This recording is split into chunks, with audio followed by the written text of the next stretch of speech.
The Call of the Wild by Jack London. Chapter 2. Buck's first day on the Dyea beach was like a nightmare. Every hour was filled with shock and surprise. He had been suddenly jerked from the heart of civilization and flung into the heart of things primordial. No lazy, sun-kissed life was this, with nothing to do but loaf and be bored. Here was neither peace nor rest, nor a moment's safety. All was confusion and action, and every moment life and limb were in peril. There was imperative need to be constantly alert, for these dogs and men were not town dogs and men.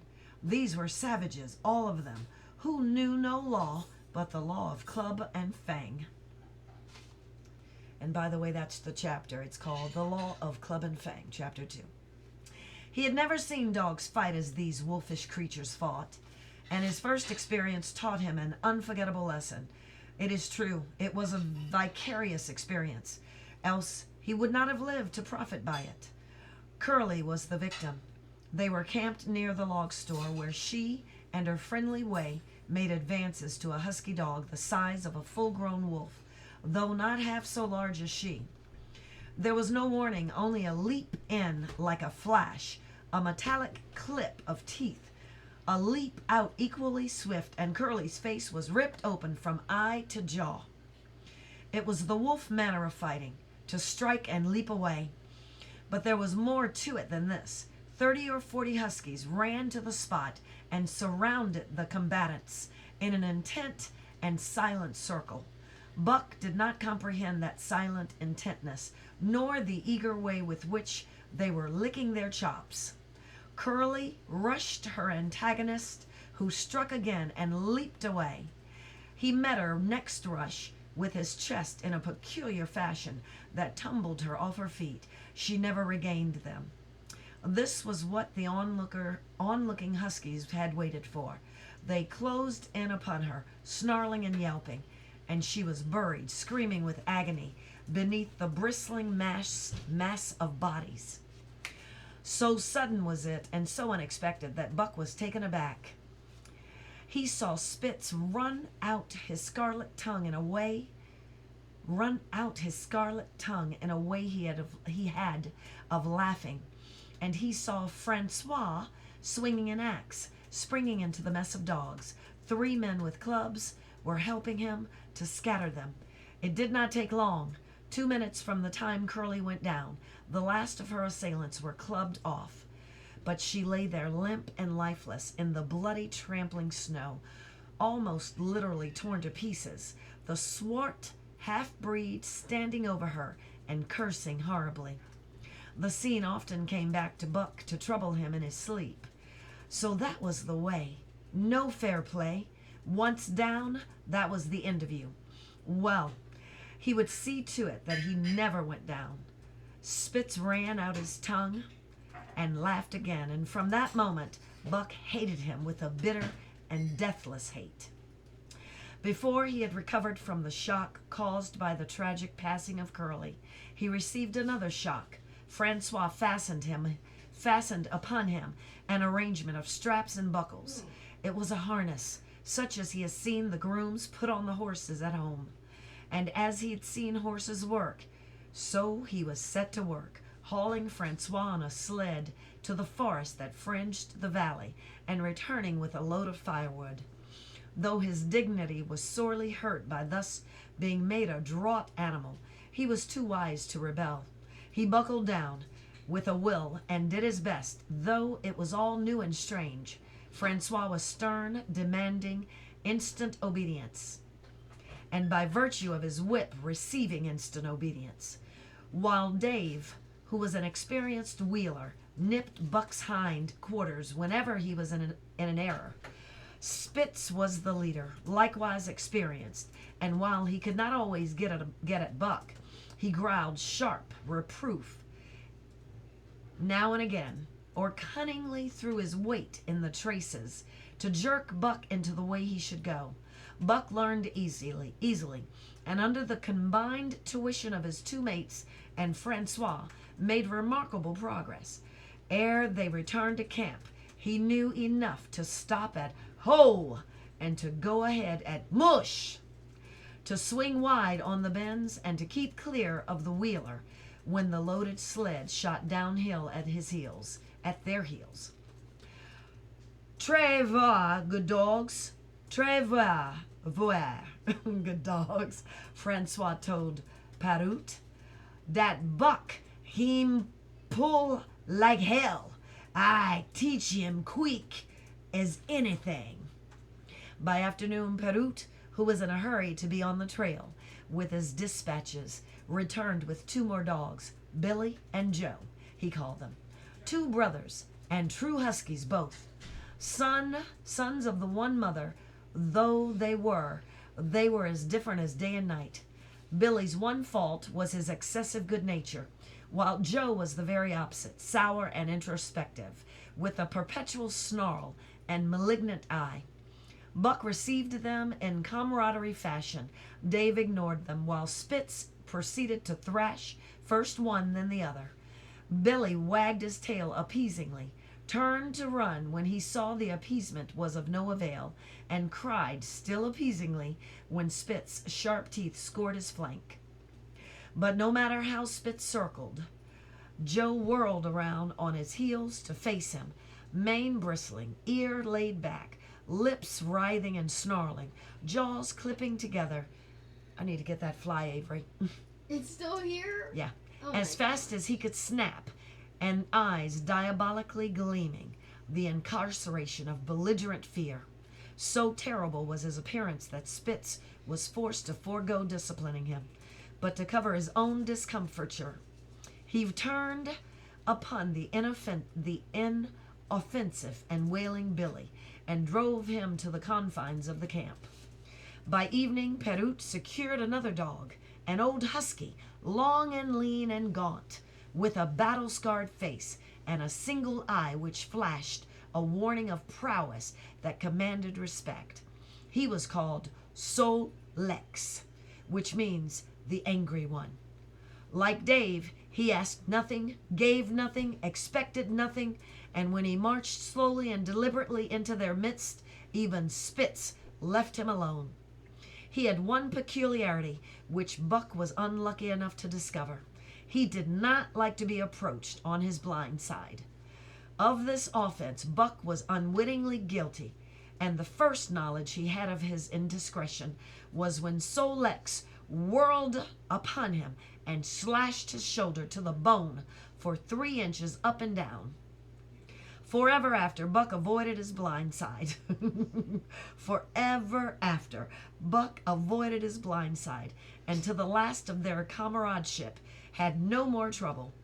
His only apparent ambition, like Dave's, was to be left alone, although, as Buck was afterward to learn, each of them possessed one other, and even more vital ambition. That night, Buck faced the greatest problem of sleeping. The tent, illumined by a candle, glowed warmly in the midst of the white plain, and when he, as a matter of course, entered it, both Perut and Francois bombarded him with curses and cooking utensils till he recovered from his consternation and fled ignominiously into the outer cold. A chill wind was blowing that nipped him sharply and bit with special venom into his wounded shoulder. He lay down on the snow and attempted to sleep, but the frost soon drove him shivering to his feet.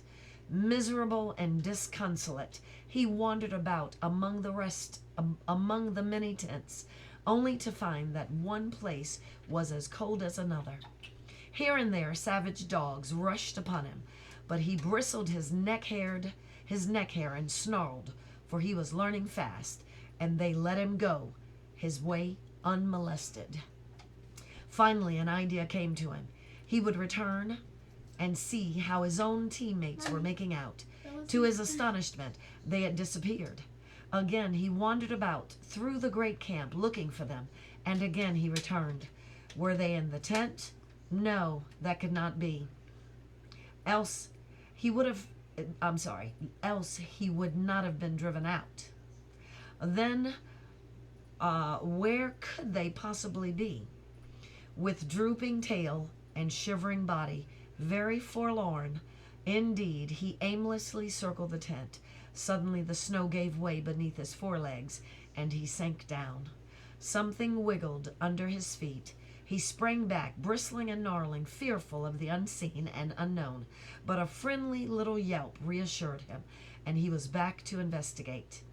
A whiff of warm air ascended to his nostrils, and there, curled up under the snow, in a snug ball, lay Billy. He whined placidly, placatingly,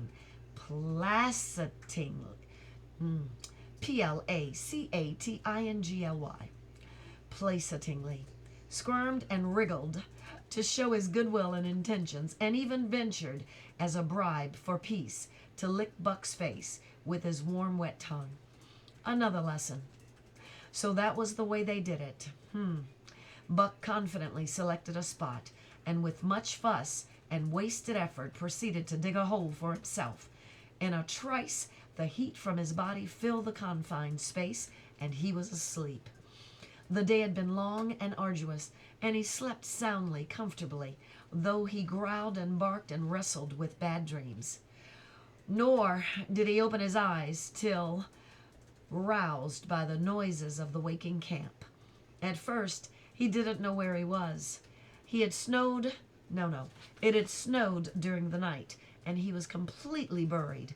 The snow walls pressed him on every side, and a great surge of fear swept through him, the fear of the wild thing for the trap. It was a token that he was harking back through his own life to the lives of his forebears. For he was a civilized dog, an unduly civilized dog, and of his own experience knew no trap, so could not of himself fear it. The muscles of his own body contracted spasmodically, and instinctively the hair in his neck and shoulders stood on end, and with a ferocious snarl he bounded straight up into the blinding day, the snow flying about him in a flashing cloud. Ere he landed on his feet, he saw and remembered all that had passed from the time he went from a stroll with Manuel to the hole he had dug for himself the night before. A shout from Francois hailed his appearance. "What I say?" the dog driver cried to Parut. "That Buck for sure learn quick as anything. It's spelled ANYT apostrophe ING. Parut nodded gravely. As courier for the Canadian government, bearing important dispatches, he was anxious to secure the best dogs, and he was particularly gladdened by the possession of Buck. 3 more huskies were added to the team inside an hour, making a total of 9, and before another quarter of an hour had passed, they were in harness and swinging up the trail toward the Dyea Canyon. Buck was glad to be gone, and though the work was hard, he found he didn't particularly despise it. He was surprised at the eagerness which animated the whole team and which was communicated to him, but still more surprisingly was the change wrought in Dave and Sol-leks. They were new dogs, utterly transformed by the harness. All passiveness and unconcern had dropped from them. They were alert and active, anxious that the work should go well, and fiercely irritable with whatever, by delay or confusion, retarded their work. The toil of the traces seemed the supreme expression of their being, and all that they lived for, and the only thing in which they took delight. Dave was wheeler, or sled dog. Pulling in front of him was Buck. Then came Sol-leks. The rest of the team was strung out ahead, single file to the leader, which position was filled by Spitz. Buck had been purposely placed between Dave and Sol-leks so that he might receive instruction. Apt scholar that he was, they were equally apt teachers, never allowing him to linger long in error, and enforcing their teaching with their sharp teeth. Dave was fair and very wise. He never nipped Buck without cause, and he never failed to nip him when he stood in need of it. As Francois's whip backed him up, Buck found it to be cheaper to mend his ways than to retaliate. Once during a brief halt, when he got tangled in the traces and delayed the start, both Dave and Solix flew at him and administered a sound trouncing. The resulting tangle was even worse, but he took good care to keep the traces clear thereafter. And ere the day was done, so well he had mastered his work, his mates also ceased nagging him. Francois's whip snapped less frequently, and Perrault even honored Buck by lifting up his feet and carefully examining them. It was a hard day's run at the canyon, though sheep camp, past the scales in the timberline, across glaciers and snowdrifts hundreds of feet deep, and over the great Chilkoot Divide, which stands between the saltwater and the saltwater and fresh, and guards forbiddingly the sad and lonely north. North meaning, in a dog team, the wheeler or wheel dog is harnessed near the sleigh. I'm sorry, there's a north, but they don't give me what that little mark two. They don't give me any kind of clue what that means. Mommy. All right, so anyway, let's continue. They made good time down the chain of lakes, which fills the craters of extinct volcanoes, and late that night pulled into the huge camp at the head of Lake Bennett, where thousands of gold seekers were building boats against the breakup of the ice in the spring. Buck made his hole in the snow and slept the night of the exhausted just, but all too early was routed out in the cold darkness and harnessed with his mates to the sled. That day they made 40 miles, the trail being packed, but the next day and for many days to follow, they broke their own trail, worked harder, and made poorer time. As a rule, Perrault traveled ahead of the team, packing the snow with webbed shoes to make it easier for them. Francois guided the sled at the gee pole, sometimes exchanged places with him, but not often.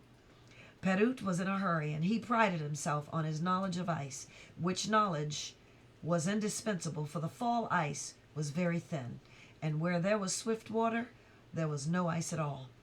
Day after day, for days unending, Buck toiled in the traces. Always they broke camp in the dark, and the first gray of dawn found them hitting the trail with fresh miles reeled off behind them.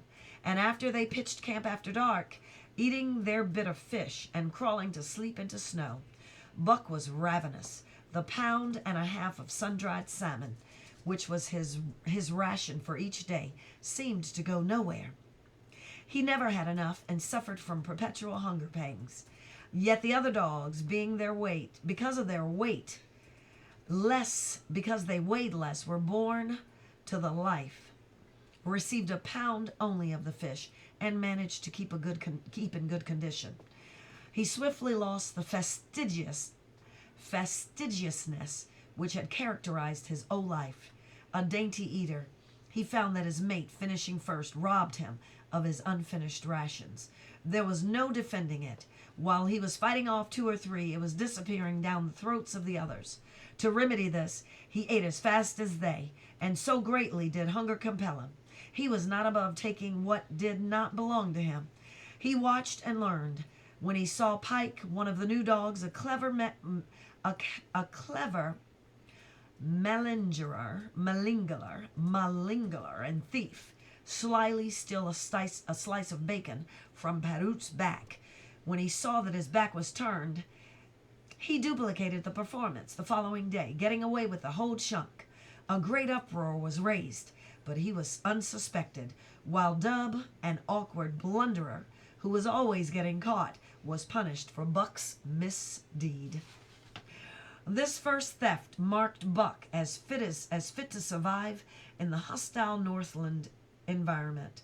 It marked his adaptability, his capability to adjust himself to changing conditions, the lack of which would have meant swift and terrible death.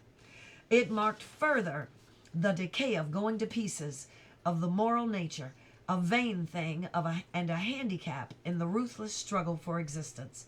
It was all well enough in the Southland, under the law of love and fellowship, to respect private property and personal feelings. But in the Northland, under the law of club and fang, whoso took such things into account was a fool, and in so far as he observed them, he would fail to prosper. Not that Buck reasoned it out. He was fit, that was all, and unconsciously he accommodated himself to the new mode of life. All his days, no matter what the odds, he had never run from a light.